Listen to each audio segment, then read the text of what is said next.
ഒരു യഥാർത്ഥ കഥയെ അടിസ്ഥാനമാക്കിയിട്ടുള്ള സിനിമയാണിത്. തങ്ങളുടെ അമ്മയെ കൊൽക്കത്തയിൽ നിന്ന് കണ്ടെത്തിയെന്ന് അറിയിക്കാൻ പോലീസ് സ്റ്റേഷനിൽ എത്തുന്നതോടുകൂടിയാണ് സിനിമ ആരംഭിക്കുന്നത്.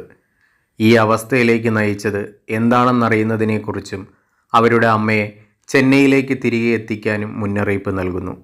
കൈപ്പേറിയ ഭൂതകാലമുള്ള സഹോദരങ്ങൾക്ക് അവരുടെ പ്രക്ഷുബ്ധമായ ഭൂതകാലത്തെ അമ്മയും 5 സഹോദരങ്ങളുമുള്ള കുടുംബം അവർ ഇപ്പോഴുള്ള പ്രവർത്തനരഹിതമായ കുടുംബമായി മാറിയതെങ്ങനെയെന്നാണ് കാണിക്കുന്നത്. അജ്ഞാതമായ ഒരു ദേശത്തേക്ക് സഞ്ചരിക്കുമ്പോൾ വീട്ടിലേക്ക് മടങ്ങുന്നതിന് മുൻപ് തങ്ങളുടെ അടിച്ചമർത്തപ്പെട്ട വികാരങ്ങളെ അഭിമുഖീകരിക്കാനും ഒത്തുചേരാനും സഹോദരങ്ങൾ നിർബന്ധിതരാകുന്നു. ഭക്ഷണം കഴിക്കാനും ഭാഷ മനസ്സിലാക്കാനും പാടുപെടുന്നതിനിടയിൽ ഇരുവരും പ്രാദേശിക സൈനിക ഉദ്യോഗസ്ഥൻ്റെ സഹായം സ്വീകരിക്കുന്നു. ഇവിടെയാണ് മാരൻ എന്ന ഡയറക്ടറുടെ വൺലൈനുകൾ അത്ഭുതങ്ങൾ സൃഷ്ടിക്കുന്നത്. ബേബിയെ തേടി ശങ്കറും സെന്തിലും ബസ്സുകളിലും ട്രെയിനുകളിലും ബോട്ടിലുമൊക്കെ യാത്ര ചെയ്യുമ്പോൾ കൊൽക്കത്തയുടെ മറ്റൊരു ഭാഗവും കൂടി നമുക്ക് കാണാൻ സാധിക്കുന്നു. സുരേഷ് മാരി സംവിധാനം ചെയ്ത് ഉർവശി, അട്ടകത്തി ദിനേശ്, ലൊല്ലുസഭാ മാരൻ എന്നിവരെ കേന്ദ്ര കഥാപാത്രങ്ങളാക്കി 2024 മാർച്ച് 8 തിയേറ്ററുകളിൽ റിലീസായ തമിഴ് ഡ്രാമ സിനിമയാണ് ജെ ബേബി. പ്രധാന കഥാപാത്രങ്ങളെ കൂടാതെ കവിത ഭാരതി, മാരൻ, സബിത റോയ്, ജയാമൂർത്തി, മായശ്രീ അരുൺ, പി മെലഡി ഡോക്ടറസ്, ശേഖർ നാരായണൻ, ഇസ്മത് ബാബു എന്നിവരാണ് മറ്റ് കഥാപാത്രങ്ങളെ അവതരിപ്പിക്കുന്നത്.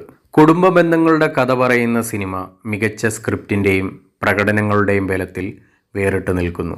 ആദ്യ പകുതിയിൽ സഹോദരങ്ങളുടെ ബന്ധം ആഴത്തിൽ കാണിക്കുന്ന സംവിധായകൻ രണ്ടാം പകുതിയിൽ അമ്മയും മക്കളും തമ്മിലുള്ള ബന്ധവും ഉർവശി എന്ന നടിയുടെ വേറിട്ട പ്രകടനങ്ങളുമാണ് കാണിക്കുന്നത്.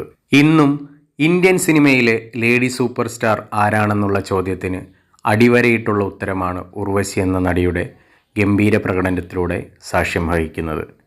ഏതു റോളും ഇത്ര അനായാസം ഉർവശിയോളം അവതരിപ്പിക്കാൻ മറ്റാർക്കും സാധിക്കില്ല എന്നതിൻ്റെ മറ്റൊരു ഉദാഹരണം കൂടിയാണ് ജെ ബേബി എന്ന സിനിമ സാക്ഷ്യം വഹിക്കുന്നത്. ഒരു ഭാഗത്ത് സെൻറ്റിമെൻറ്റ് സീനുകൾ കൊണ്ട് നമ്മളെ കരയിപ്പിക്കുകയും മറുഭാഗത്ത് തമാശയിലൂടെ നമ്മളെ ചിരിപ്പിക്കുകയും ചെയ്യുന്നു ജെ ബേബി എന്ന ക്യാരക്ടർ.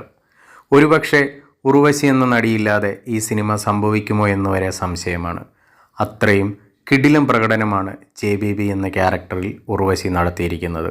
ശങ്കർ എന്ന കഥാപാത്രമായി സിനിമയിലെത്തുന്ന അട്ടകത്തി ദിനേശിൻ്റെയും വേറിട്ട പ്രകടനമാണ് സിനിമ സാക്ഷ്യം വഹിക്കുന്നത്.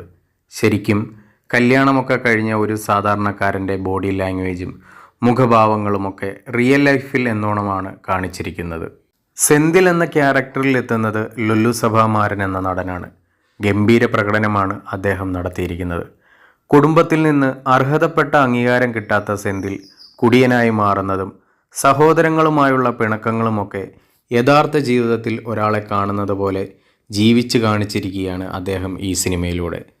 സെൻറ്റിമെൻ്റൽ സീനുകൾ കൂടുതലാണെങ്കിലും സംവിധായകൻ പറയുന്ന കഥയ്ക്കും കഥാപശ്ചാത്തലത്തിനും അത് അനുയോജ്യമാണ്.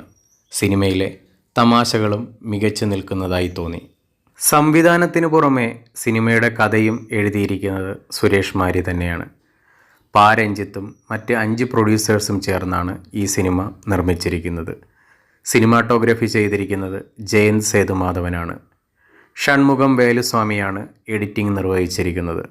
സിനിമയിലെ മ്യൂസിക്കും BGMും നിർവഹിച്ചിരിക്കുന്നത് ടോണി ബ്രിട്ടോ ആണ്. കുടുംബ ബന്ധങ്ങളുടെ കഥ പറയുന്ന സിനിമ നമ്മളിൽ ആരുടെയോ വീട്ടിൽ നടന്നതോ നടക്കുന്നതോ ഇനി നടക്കാൻ പോകുന്നതോ ആയ കാര്യങ്ങൾ തന്നെയാണ് സംവിധായകൻ സിനിമയിലൂടെ പറയുന്നത്. നടന്ന സംഭവത്തെ സിനിമയാക്കിയപ്പോൾ മികച്ച സ്ക്രിപ്റ്റിൻ്റെയും പ്രകടനങ്ങളുടെയും ബലത്തിൽ നല്ലൊരു സിനിമ സമ്മാനിക്കാൻ സുരേഷ് മാരി എന്ന സംവിധായകന് സാധിച്ചു. എന്നിലെ പ്രേക്ഷകനെ ചിരിപ്പിക്കാനും കരയിപ്പിക്കാനും ചിന്തിക്കാനും ഈ സിനിമയ്ക്ക് സാധിച്ചു. IMDb ഈ ചിത്രത്തിന് നൽകിയിരിക്കുന്ന റേറ്റിംഗ് 7.2 ഔട്ട് ഓഫ് 10 ആണ്. തീർച്ചയായും കണ്ടിരിക്കേണ്ട സിനിമയാണിത്. കാണാത്തവരായി ആരെങ്കിലും ഉണ്ടെങ്കിൽ തീർച്ചയായും കാണുക. സജസ്റ്റ് ചെയ്യാൻ സാധിക്കുന്ന ഒരു നല്ല സിനിമയാണ് ജെ ബേബി. പുതിയൊരു സിനിമയുടെ വിശേഷങ്ങളുമായി അടുത്ത ദിവസം വരുന്നതുവരെ ഗുഡ് ബൈ.